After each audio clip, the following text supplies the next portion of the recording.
Would you say that focus on one thing helps you ramp up and down your team when it comes to like slower periods of time, like when you may only need one or two people in the shop versus four or whatever it looks like? Yeah, I think it simplifies our labor and business model quite a bit. And it allows in the winter, you don't have to have as many people in there, right? Because they're not making salads and how do I dip a chili dog? You know what I mean? Like it's really straightforward and streamlined. People get into business and they don't realize that, there's no business in the winter hardly. And they're like, oh, I'm gonna add chili and hot dogs and this and milkshakes and churros and all this other kind of extraneously stuff. And it's not good because it muddies the message of who you are and what you do. And so, that's why we don't have a lot of other things. We do hard scoop. We do one thing and we just make sure that we do it better than anyone else. Can you give us like some insight into what it took for you to become one of, I think, 14 micro creameries in the country? I would imagine I think that means small batch everything, but what does small batch even mean, number one? And number two, what else kind of went into that? It sounds like you're positioning Clementine's to be more than just a St. Louis staple. Can you speak to what the future plans are in terms of maybe future cities or states that you're looking at? Yeah, well, we are definitely positioning ourselves for national growth. Well, we're going to start with growing regionally first. And that's probably within 5 or 6 hours of St. Louis because that's what we can serve. And we can put 50 shops there really easily within, all the states surrounding us. So that's the plan first, but the plan is definitely to go national. I think the country would benefit greatly if you go national. Being a real estate guy, I find your real estate presence to be particularly interesting. You're in a variety of different submarkets, different floor plates or floor plans. You take up maybe like 500 square feet to 2,000 square feet. When you expand, will you be looking to do one prototype or spec like in every location or market? In other words, or will you standardize Clementine's a little more? I think there are things we are standardizing as we grow, but I think the cool thing about Clementine's is that we're not cookie cutter, right? That we can go into 1,000 square feet. We can go into a 200 square foot building like we did in Kirkwood, right? And that the concept works and people love it because we're a neighborhood brand, we're a community brand. And so depending on what that neighborhood looks like, Clementine's will reflect the personality of that neighborhood. Interesting. I think that's a very unique way to go about it. Usually when you see, and I'm sure you see it all the time, brands really look to grow or scale. They standardize absolutely everything to the point to where they might lose their character. So it sounds like you're really being conscious about holding on to the character and what makes Clementine special. Absolutely. Will you do anything like reducing the number of flavors? Like if you walk into a Clementine's now, there are a ton of flavors and options to choose from. It sounds like you won't minimize that either. I think like Kirkwood, that location, it's a 200 square foot building. So we haven't to date been able to get all 24 flavors in there. Although I think we have figured it out. So coming this spring, they will have all the flavors there. But no, we have a commitment to having all of our flavors in all of the locations if we can, if it's possible. Not that there won't be a specialty venue or something where we wouldn't do maybe our bestsellers or something for a walk-up window or something like that. Every situation is different, and I think it just depends on the opportunity. Sure, that makes sense. And you only do ice cream. So was that, again, another decision you made consciously to just focus on specifically one thing and be the best at it? Yes.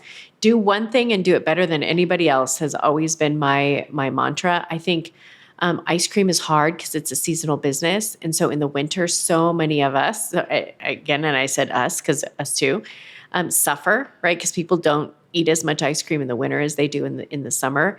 And so people like to add lots of things. People get into business and they don't realize that, there's no business in the winter hardly.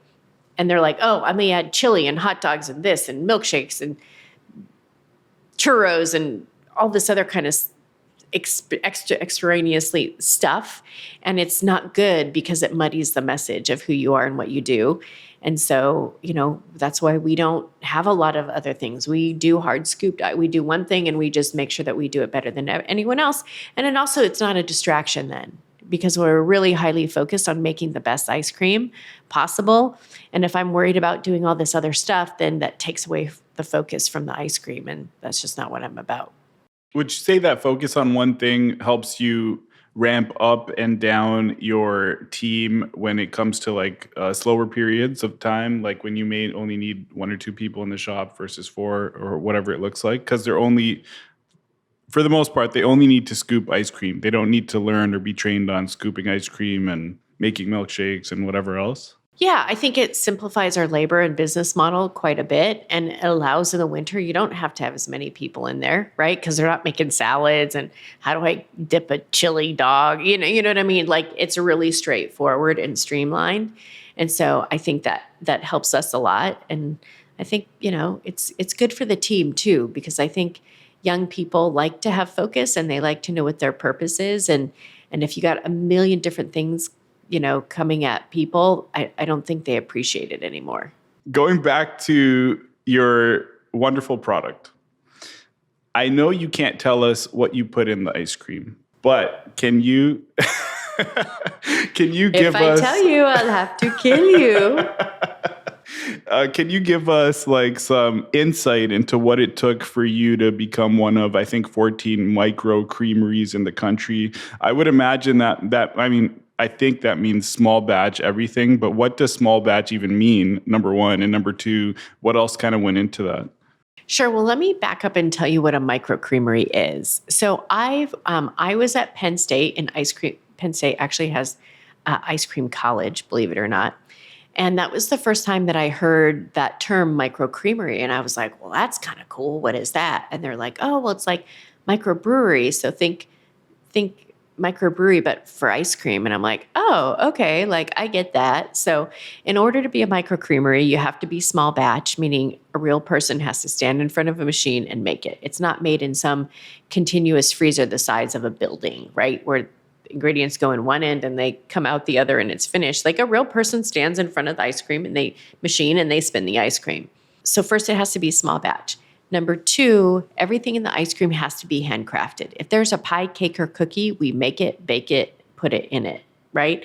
We salt our own caramels, we candy our own pecans, like we make our own hot fudge, we make our own salted caramel. So we make everything that goes into the ice cream and on top of the ice cream for the shops.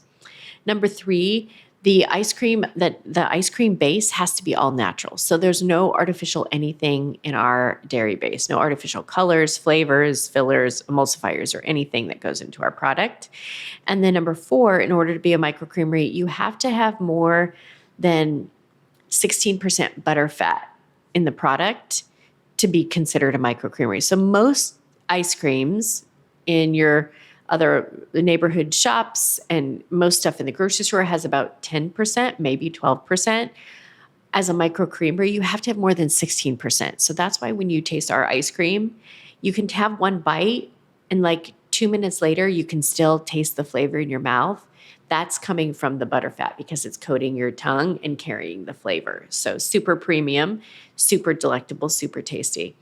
And then last but not least, in order to be a micro creamery, you have to have less than 30% overrun. So overrun, that's a technical term, but imagine that's the amount of air that they whip into the ice cream, right? And so most ice creams, 99% of them in the grocery store and in most ice cream shops, they put 100% air in the ice cream because you can fill more pints if there's more air in it. So for instance, if you take our pint of vanilla versus any other vanilla in the country, our pint's way more because it has more product in it. So when a product has 100% overrun, you take that pint, it's actually 50% ice cream and they're 50% air.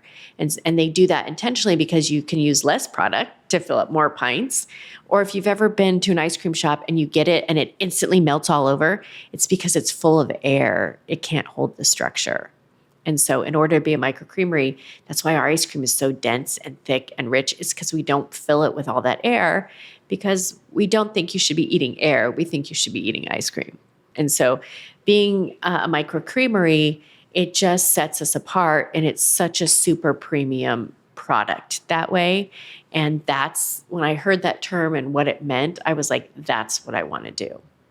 because that was more true to my core values of what I wanted to do and build.